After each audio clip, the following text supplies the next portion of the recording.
আমরা এখন প্যাডি ফিল্ডে আছি। We are in paddy field, মানে ধান ক্ষেত। ঠিক আছে, ধান ক্ষেত। দেখেন ধান পাকতেছে, দেখাই। ধান কিন্তু হালকা হালকা পাকতেছে, তাই না ইব্রাহিম? একেবারে কাঁচা ধান পাকতেছে। আমরা হাঁটতেছি, দেখেন আপনারা ধানগুলা। এই ধান হচ্ছে আমরা খাই, চাল। কৃষকরা কত সুন্দর ধান ফলাইছে, যে সুন্দর। হ্যাঁ, এটা আমাদের গ্রামের ধান ক্ষেত, প্যাডি ফিল্ড। এখানে আমাদের জমি আছে, এখানে আমরা জমি চাষ করি, ধান লাগাই।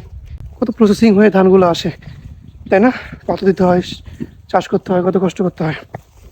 এখানে একটা মাঠ আছে যেখানে আমরা ক্রিকেট খেলতাম, ফুটবল খেলতাম।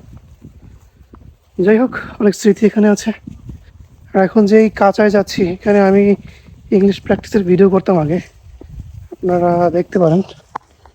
এই যে এটাকে বলে আমরা কাঁচা, মানে এখানে হচ্ছে আমরা সুন্দর দাঁড়ায় দাঁড়ায় ভিডিও করা যায়, ইংলিশ প্র্যাকটিস করা যায়।